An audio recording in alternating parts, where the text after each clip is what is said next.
Boa noite, gente. Tudo bem com vocês? Que a graça e a paz do nosso Senhor Jesus Cristo esteja conosco. Amém? Que hoje a sua maravilhosa voz ressoe nos nossos corações.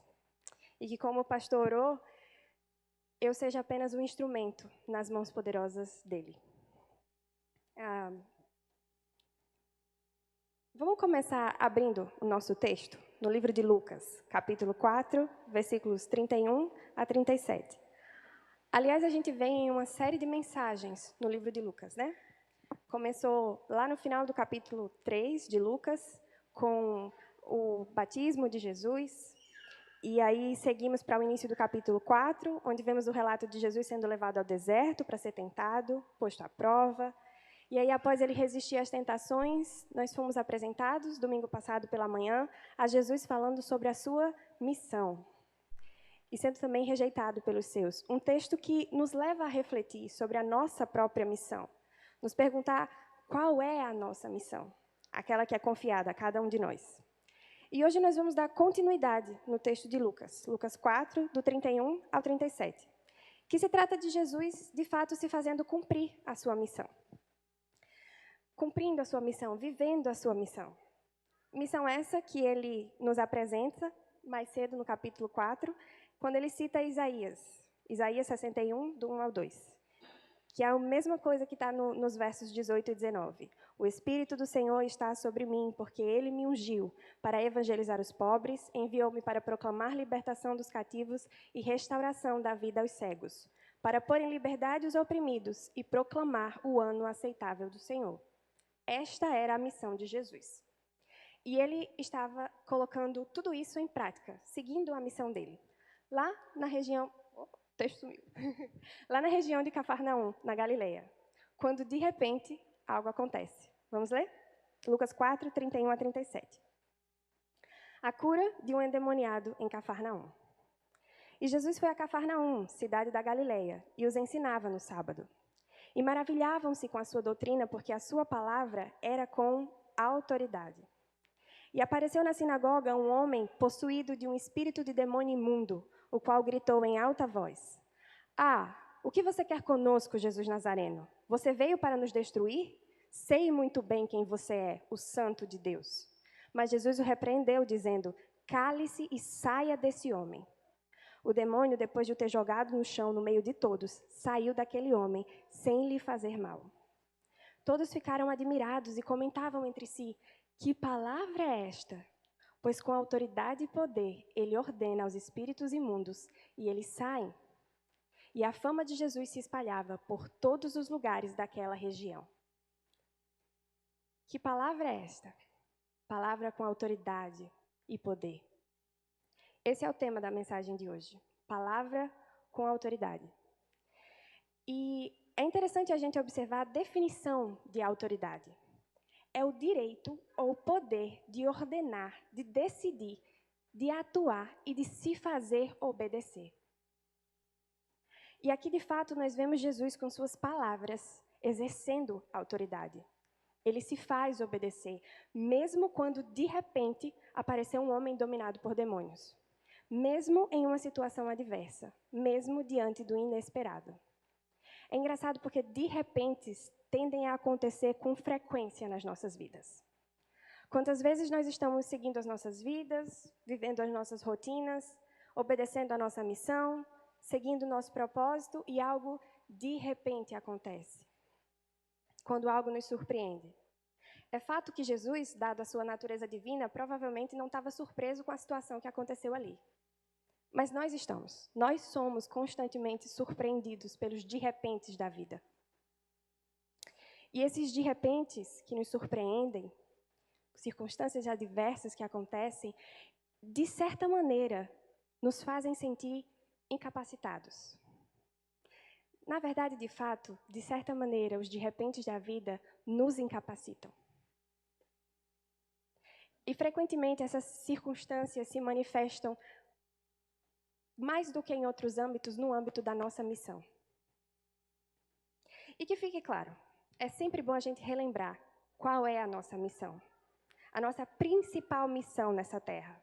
Embora cada propósito seja único e singular, a uma missão, única e coletiva.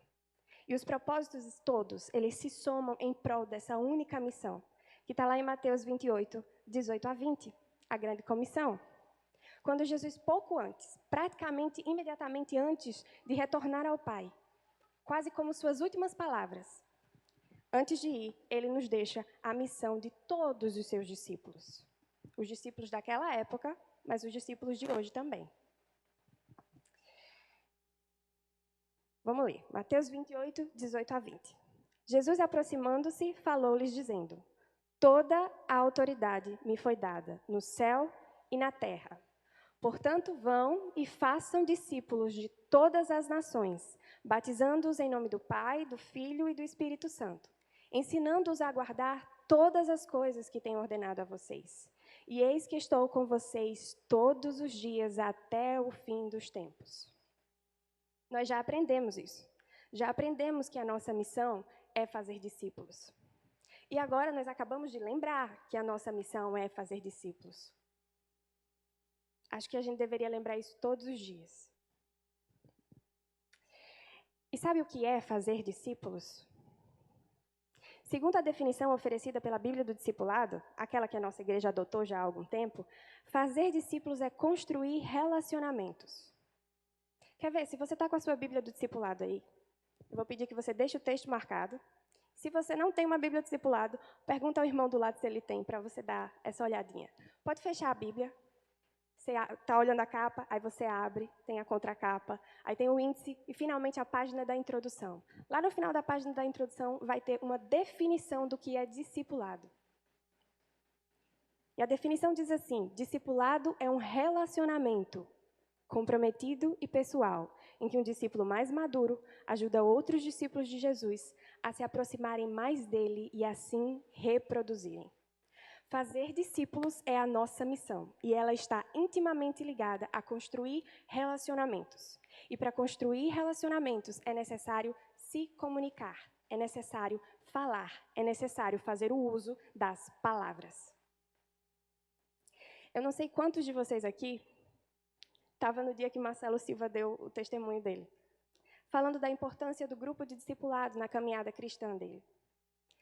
Falando da importância que aquelas pessoas tiveram, mas de como, ao ser convidado para fazer parte de um grupo de discipulado, com homens em uma faixa etária diferente da dele, mais experientes, chefes de família, ele pensou: o que é que eu tenho para falar para esses homens? Como que eu vou contribuir com algo assim? E sejamos sinceros, Marcelo não é o único que tem esses pensamentos. Muitas vezes na nossa vida, nós temos esse tipo de pensamento. Não é exclusividade de Marcelo. Quantos de nós não pensamos muito em decorrência dos de repente da vida? Eu não tenho nada para falar para essas pessoas. E os de repentes, eles podem ser pessoas. Pessoas que você julga tão mais experientes que você, tão mais inteligentes, que afinal, o que você teria para falar para elas? Ou talvez você até tenha, porque essas pessoas não conhecem a Jesus ainda. Então você tem Jesus para falar para elas.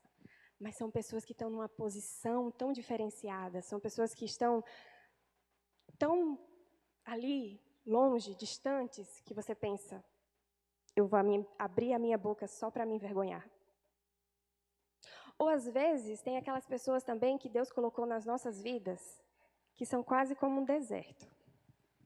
Uma constante tentação, às vezes até desganar, porque é a pessoa que te tenta. Você não consegue amar aquela pessoa. Aí você pensa: eu não consigo construir um relacionamento com essa pessoa, como é que eu vou falar com ela? Mas às vezes os de repente não são pessoas. Às vezes os de repente são situações, um problema de saúde, que tem corroído tanto a sua alma que você não tem mais condições de falar de um Deus maravilhoso, um Deus que faz milagres, um Deus de amor, um Deus de paz. E você se sente incapacitado pelaquela circunstância, por aquele de repente. Às vezes são problemas em outras esferas, às vezes é no seu trabalho, às vezes na sua família, às vezes problemas financeiros. Qual que é o seu de repente? O que é que te faz sentir incapacitado?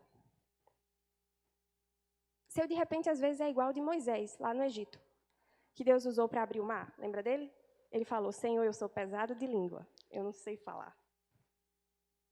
E isso me lembra uma experiência muito pessoal. A primeira vez que eu fui convidada para estar aqui. Era agosto, mês da juventude, já faz alguns anos. E pastor Ramon, que na época era o pastor de jovens da nossa igreja, me convidou para trazer a mensagem num culto de quarta-feira. E eu fiz um combo entre Marcelo e Moisés. Eu falei: Senhor, eu não sei falar. E o que é que eu teria para falar para essas pessoas? Então eu estava prontíssima. Eu vou dar um não. Só que aí, Deus tem o costume de usar minha mãe para falar comigo. Porque só pode ser ele para usar. Ela solta umas palavras que dão um nó na minha cabeça. Aí ela olhou para mim, uma Neide que vocês não conhecem, que a Neide mãe, rapaz, ela é diferente. E ela olhou para mim e disse: e você vai dar não para Deus? Aí eu paralisei. Porque para pastor Ramon eu podia dar não, mas para Deus a coisa começa a ficar mais complicada. Aí eu dei um sim. Mas aquele sim tão contrariado que vocês não têm noção. Era um sim que era quase um não. E sabe qual era o meu consolo? Mentalmente, eu pensava: pelo menos é na quarta-feira. Não que o culto de quarta-feira seja menos importante, mas normalmente, porque quarta-feira é no meio da semana, e as pessoas estão trabalhando, e as pessoas estão ocupadas, muitas vezes cansadas, aí vem menos, tem menos gente. Então eu pensei: é menos gente, é mais rápido, é menos doloroso de mostrar para essas pessoas quão incapaz eu sou. Mas aí vocês lembram dos de repente de Deus? Pois é. De repente, por circunstâncias que fugiram ao controle de todo mundo, eu fui realocada da quarta-feira para o domingo de noite. Aí acreditem quando eu digo, eu literalmente sentei e chorei. Mas, gente, vocês não têm noção, eu chorei muito, desesperada, pensando: meu Deus, o que é que eu tenho para falar para essas pessoas? Porque eu tinha uma única certeza: eu não tinha capacidade nenhuma para estar aqui. Eu era completamente insuficiente para essa tarefa. E essa era a única certeza que eu tinha. O que é que te faz ter certeza que você é insuficiente para construir relacionamentos intencionais com as pessoas ao seu redor, apresentando-as a Deus? Insuficiente para cumprir os propósitos que Ele te deu para somar na missão de fazer discípulos de todas as nações? E esse é o primeiro ponto que nós vamos falar hoje, de 3. A nossa insuficiência. Jesus estava lá em Cafarnaum, vivendo a vida, como eu e você. Só que diferente da gente, ele vivia o melhor da vida. Ele fazia o melhor, da melhor forma, seguindo o seu chamado, cumprindo a sua missão. E o texto começa, nos 2 primeiros versículos, narrando isso. Lucas 4:31. E Jesus foi a Cafarnaum, cidade da Galileia, e os ensinava no sábado. E maravilhavam-se com a sua doutrina, porque a sua palavra era com autoridade.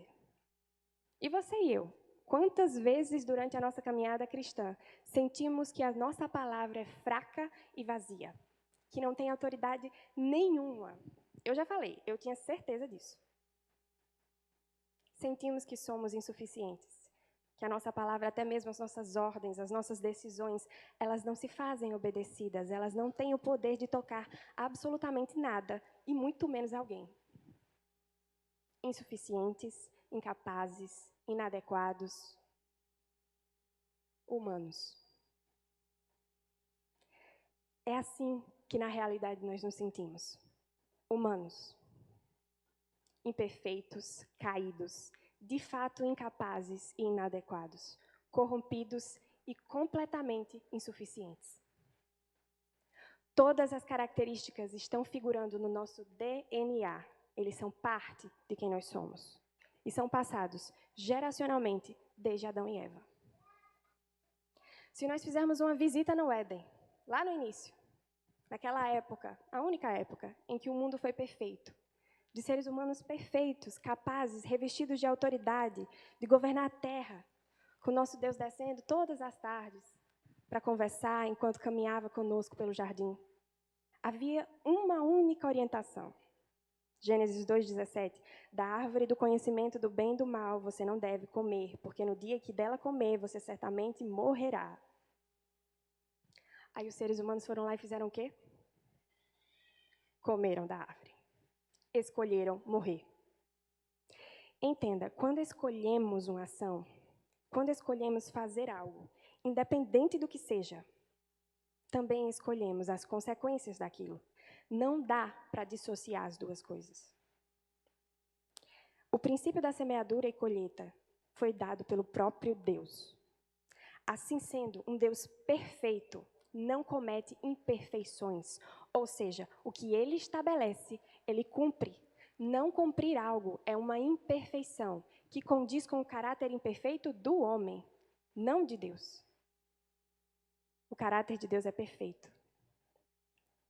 As pessoas às vezes falam: ah, mas se Deus é bom, por que ele não perdoou o homem? Ele perdoou, lá mesmo no Éden. Porém, ele não seria Deus perfeito se ele não cumprisse a sua palavra. Assim sendo, ele permitiu a consequência. Deus permitiu que o homem escolhesse a própria morte. Não foi Deus que decretou a morte do homem, foi o homem que escolheu morrer. E não se engane. Tem gente que acha que não houve cumprimento de sentença porque Adão demorou a morrer. Demorou nada. O que são 1000 anos para quem ia viver pela eternidade? E Adão, aliás, acho que ninguém chegou a 1000. A sentença se cumpriu. E ela não só se cumpriu no âmbito físico. Não se esqueça, nós somos seres triunos, corpo, alma e espírito. O nosso corpo provavelmente sofreu alterações genéticas, uma espécie de envenenamento pelo fruto que corrompeu o código do DNA, trazendo degenerações fisiológicas, possibilitando doenças. Antes você não adoecia.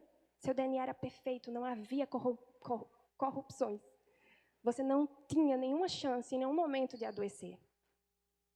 O processo de envelhecimento, provavelmente muito diferente, porque antes você não morria. Então ele não te degradava, te enfraquecia, a ponto de te levar à morte também. Todas as coisas eram completamente diferentes. Mas aí o homem escolheu morrer. E condenou toda a humanidade, passando a morte de geração em geração. E a morte dói. Obviamente eu não passei pela experiência de morrer ainda, mas ela dói no sentido emocional. Ela dói em todos os âmbitos. Porque não foi para morrer que nós fomos criados. Essa separação que a morte traz é antinatural. Não foi para nada disso que nós fomos feitos. É por isso que machuca tanto, é por isso que é um assunto tão tabu. Porque nós escolhemos. É consequência dos nossos atos. Mas ainda assim, dói demais. Mas lembrem-se, não foi apenas o nosso corpo físico que foi condenado à morte. Como seres triunos, a nossa alma também foi condenada.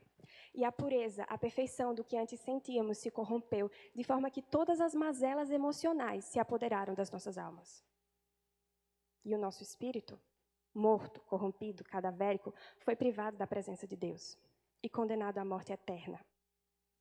Antes tínhamos ligação direta com Ele, e de alguma forma essa conexão era clara, fluida, e nos permitia visualizar a fonte que Deus era, a fonte que Deus é, de dar sentido, propósito para o fôlego de vida. Agora, com essa conexão corrompida, quebrada, estraçalhada, a realidade é que esse mundo perdeu absolutamente todo o sentido e a razão. E é por isso que a vida terrena é tão vazia. Nós não temos mais acesso às nossas versões perfeitas, às versões de nós mesmos que Deus planejou. Imaculadas, incorruptíveis, capazes, perfeitos, adequados, suficientes. E para piorar a situação, ainda paira sobre nós uma condenação ainda maior. Em caso de não ressuscitarmos com Cristo, nos resta esperar por uma realidade de choro e ranger de dentes. Ou seja, a morte entrou na humanidade. E não apenas na humanidade, mas na terra como um todo naquele dia. De geração em geração, ela vem assolando, destruindo cada vez mais, porque, diz o texto de Mateus 24, ela vem se desenvolvendo como dores de parto, cada contração mais intensa e mais próxima uma da outra, até que chegue o dia em que a própria terra, de fato, morrerá. Então, embora o homem seja a coroa da criação, criado à imagem e semelhança de Deus para governar sobre a terra, nós não podemos apagar da história o evento pecado. Não podemos apagar da história a mácula que nos mancha, nos suja, nos corrompe e nos confere todas essas características negativas que muito frequentemente nós lutamos contra, negamos, mas que são partes de nós. Não se engane. Você não simplesmente se sente insuficiente. Você é insuficiente, incapaz e inadequado para tudo na sua vida, inclusive para a missão que nos foi confiada. As nossas palavras que saem das nossas bocas são, de fato, vazias, fracas e desprovidas de autoridade. As minhas são, o tempo todo. Então, primeiro ponto, mantenham em mente a nossa insuficiência. Agora vamos voltar para o texto, para seguir para o nosso próximo ponto. Vou só beber água.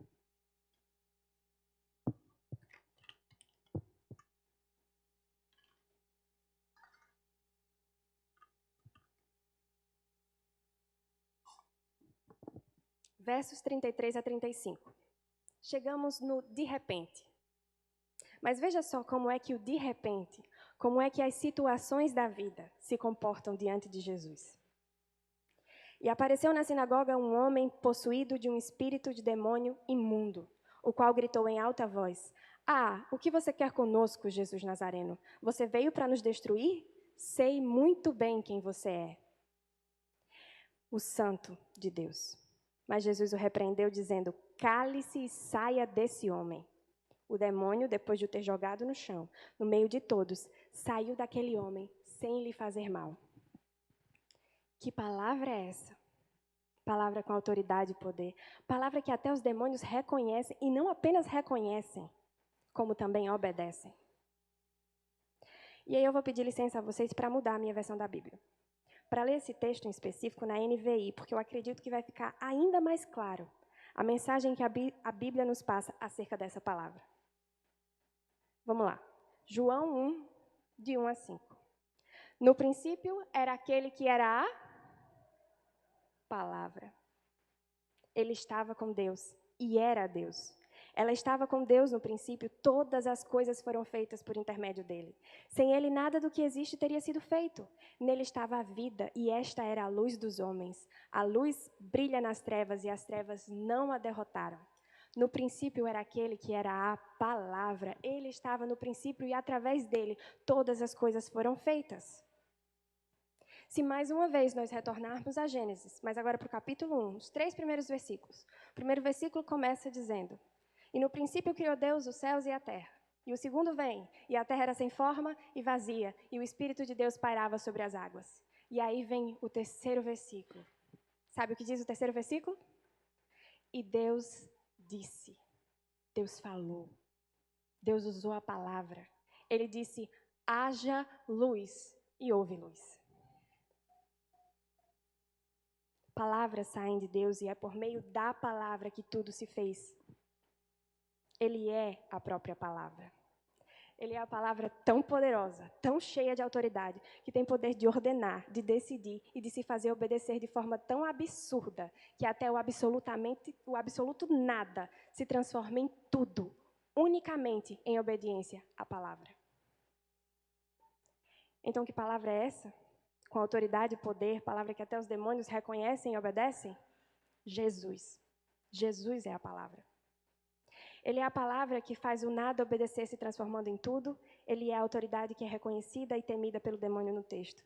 Ele é a palavra que traz transformação. Ele é a palavra que traz vida. A palavra que deve ser o alicerce em cima do qual construímos relacionamentos comprometidos e pessoais, discipulados, onde juntos caminhamos em prol da nossa missão e nos aproximamos do Senhor. Ele é a palavra. Todo o poder e toda a autoridade vem dele. Jesus é a palavra com autoridade. E assim nós chegamos ao segundo ponto de hoje. O primeiro ponto, a nossa insuficiência. O segundo, Jesus é suficiente. Jesus é suficiente. Ele é suficiente em toda e qualquer circunstância. Ele é a palavra com autoridade suficiente para fazer todas as coisas, para criar todas as coisas. Ele é suficiente para cobrir com água a terra inteira e ainda assim salvar uma família e todas as espécies de animais e plantas. Ele é suficiente para fazer de mulheres estéreis mães de nações. É suficiente para fazer de um menino vendido como escravo pelos próprios irmãos um governador. Ele é suficiente para libertar seu povo da escravidão e abrir o mar para fazê-los passar a pés enxutos, fugindo daqueles que o perseguiam. Ele é suficiente para conquistar a terra prometida, é suficiente para derrubar muralhas. Para transformar uma prostituta numa mulher digna de estar na árvore genealógica da pessoa mais importante que já pisou nessa terra. Ele próprio, diga-se de passagem, na forma humana. Ele é suficiente para fazer um menino derrotar um gigante. É suficiente para vestir os lírios dos campos e alimentar os passarinhos, quanto mais a nós. Ele é suficiente para fazer de uma exilada a rainha de um povo que subjugava o povo dela. É suficiente para fazer cegos enxergarem, surdos ouvirem, coxos andarem e mortos ressuscitarem. Ele é suficiente para morrer pelos meus pecados, pelos seus, pelos pecados de toda a humanidade. E não só os 8 bilhões de pessoas que vivem hoje, mas absolutamente toda a raça humana que já existiu nessa face da Terra e que ainda existirá.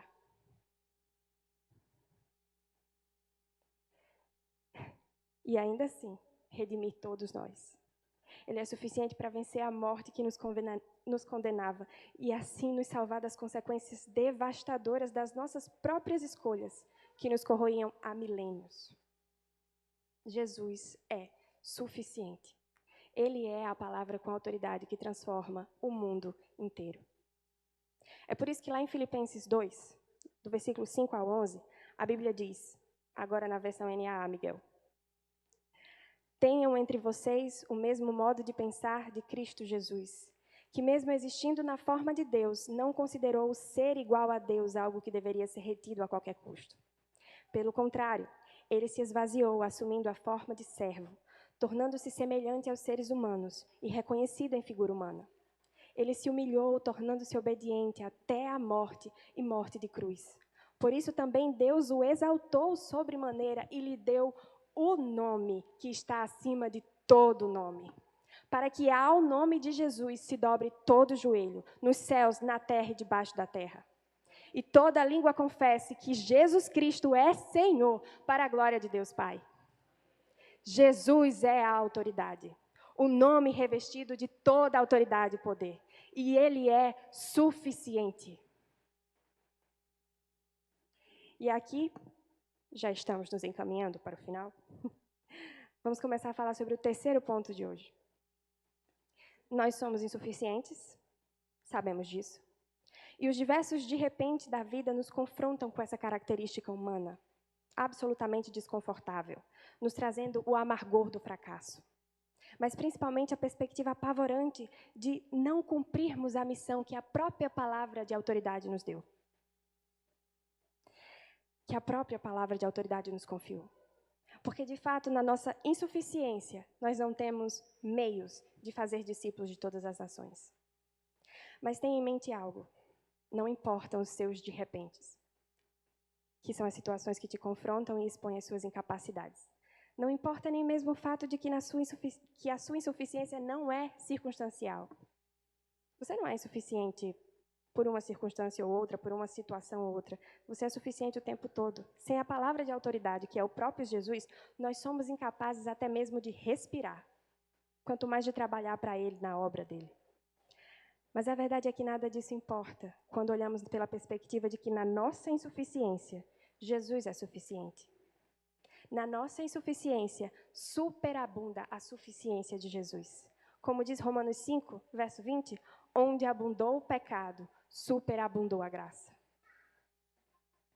Seja lá o que for, Jesus nos faz capazes. Porque na nossa insuficiência, Ele é suficiente por nós. E Ele sempre soube disso.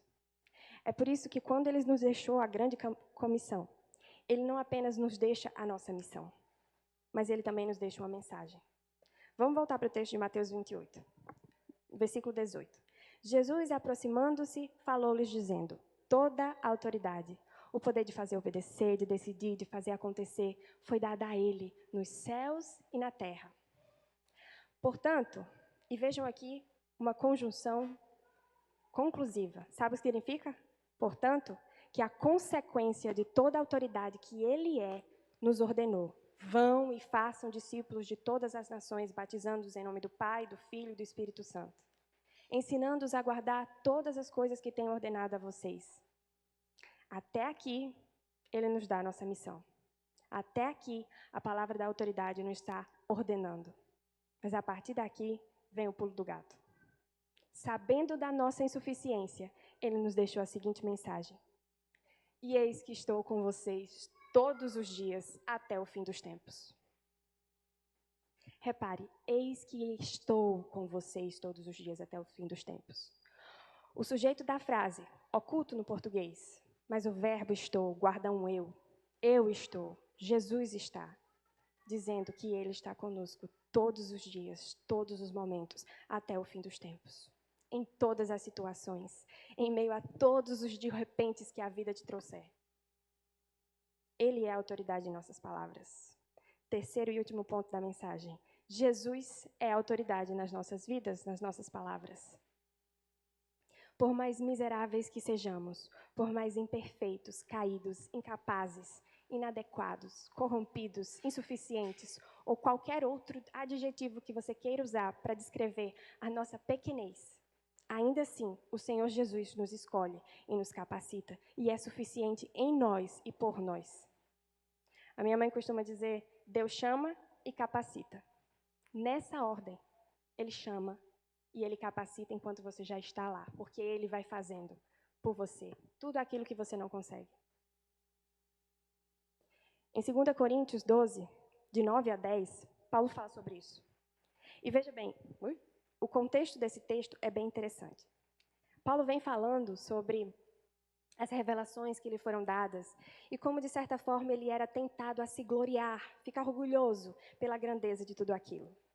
Mas então o Senhor lhe deu um espinho na carne, algo que, segundo ele próprio, o esbofeteava. Imagino eu, o humilhava. E ele conta que 3 vezes orou pedindo ao Senhor para que ele o livrasse daquilo, para que derrotasse aquele espinho por ele. E a resposta do Senhor vem. Então ele me disse: a minha graça é o que basta para você, porque o poder se aperfeiçoa na fraqueza. De boa vontade, pois, mais me gloriarei nas minhas fraquezas, para que sobre mim repouse o poder de Cristo. Por isso, sinto prazer nas fraquezas, nos insultos, nas privações, nas perseguições, nas angústias, por amor de Cristo. E aqui mora o grande segredo da coisa toda, que para o mundo não faz o menor sentido. Para o mundo é loucura. Porque quando sou fraco, então é que eu sou forte. Nas nossas palavras, vazias, incapazes, efêmeras, fracas, Ele é a autoridade que recheia as palavras. De eternidade, de força, quando falamos em nome dEle. Veja bem, e é importante frisar esse detalhe, quando falamos em nome dEle, Ele nos deu autoridade para falar, Ele será a autoridade em nossas palavras. Isso é muito importante, é a grande diferença do cristão. O que de fato reveste as nossas palavras humanas da autoridade. Eu tenho estudado o livro de Jeremias nos meus devocionais. E uma coisa ficou muito clara para mim, é que as pessoas falam palavras vazias com frequência, mas revestidas de uma autoridade fajuta. No fim das contas, o que na verdade acontece é aquilo que o próprio Jesus nos alerta. A boca fala do que o coração está cheio. Se eu estou cheia de mim mesma, eu vou falar daquilo que são as minhas vontades humanas, corruptas e insuficientes. Mas se eu estou cheia de Jesus, então falarei daquilo que Ele me dá para falar. E Ele será a autoridade revestindo cada palavra. Que, a bem da verdade, não são minhas palavras, são palavras dEle. Se formos observar o livro de Jeremias, vemos diversos episódios onde profetas vinham em nome do Senhor, mas falavam apenas das vontades dos seus corações humanos. corações corruptos, insuficientes, tão insuficientes que essas palavras jamais se cumpriram. Muitos profetas vinham e diziam: o exílio acabará em 2 anos. Porque isso era o que eles desejavam. Mas eles não buscaram a Deus, não se encheram de Deus para proferir palavras que transbordassem a autoridade de Deus. Suas palavras jamais se cumpriram. E ainda pior, essas palavras não apenas não se cumpriram, se provando desprovidas de qualquer autoridade. Embora inicialmente elas viessem cheias de pompa, com falsa autoridade. Mas além de não se cumprirem, ainda foram punidos esses homens por suas palavras enganadoras. A palavra com autoridade é o próprio Jesus. E na mesma medida que ele é poderoso para exercer sua autoridade, ele segue sendo poderoso para cumprir o que ele fala. Lembra-se? Na sua perfeição não cabe a imperfeição de palavras vazias. E sabe o que mais o Senhor Jesus nos diz no texto em que ele nos ensina que a boca fala do que o coração está cheio? Mateus 12, 36 a 37. Digo a vocês que no dia do juízo as pessoas darão conta de toda palavra inútil que proferirem. Porque pelas suas palavras você será justificado, e pelas suas palavras você será condenado. Isso é seríssimo. Jesus é a palavra, é a autoridade nas nossas palavras. É nele que somos salvos, simplesmente quando confessamos com nossas bocas que Jesus Cristo é nosso Senhor e Salvador. É ele a autoridade que faz isso acontecer. Mas quando nossas palavras fluem recheadas de vazio em nós, somos condenados. Os falsos profetas nos tempos de Jeremias pagaram com suas próprias vidas pelas suas palavras vazias, ditas em nome de Deus. Não chegaram nem mesmo no prazo para ver se suas profecias se cumpririam ou não. Não se esqueçam, é Jesus a autoridade nas nossas palavras. Ele é suficiente na nossa insuficiência. Quando nos entregamos a Ele, para que Ele preencha o vazio que a morte abriu em nossas almas. De forma que, cheios dEle, as nossas palavras transbordarão Ele próprio. As nossas palavras transbordarão a autoridade dEle. Amém?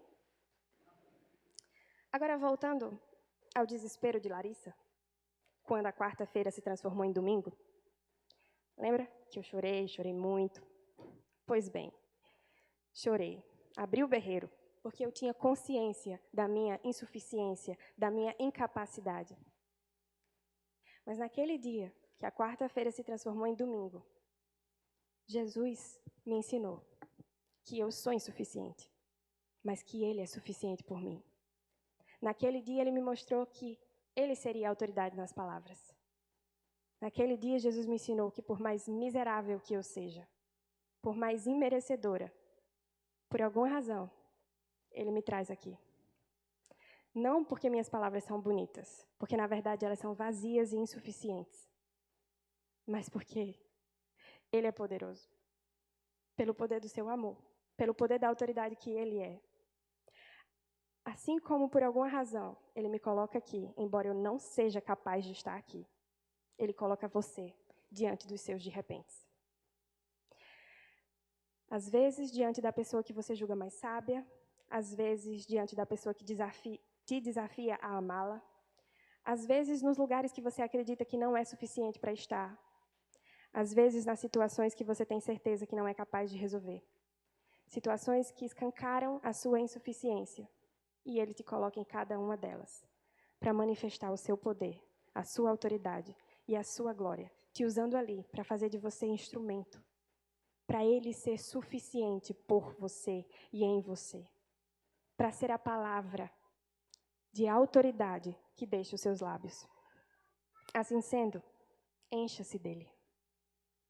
Os 2 últimos versos do nosso texto, 36 e 37, Lucas 4, 36 e 37, concluem dizendo: todos ficaram admirados e comentavam entre si: que palavra é esta? Pois com autoridade e poder ele ordena aos espíritos imundos e eles saem. E a fama de Jesus se espalhava por todos os lugares daquela região.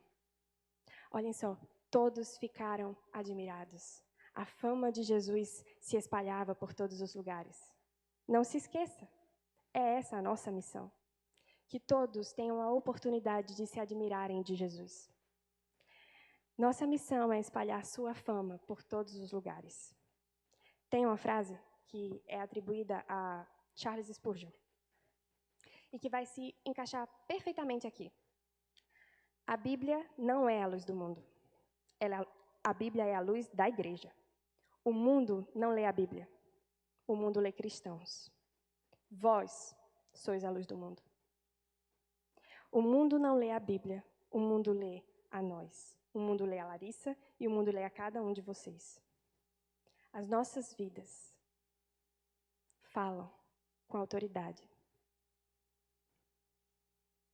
Se queremos que as pessoas olhem para nós, nos ouçam e se perguntem: que palavra é essa? Palavra de poder e autoridade, palavra que até os espíritos imundos reconhecem e obedecem, devemos primeiramente compreender a nossa condição de insuficiência. Primeiro ponto.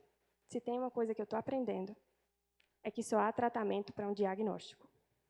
Se eu não sei que mal me aflige, eu não tenho como me livrar desse mal. Então, o primeiro passo é reconhecer a minha insuficiência.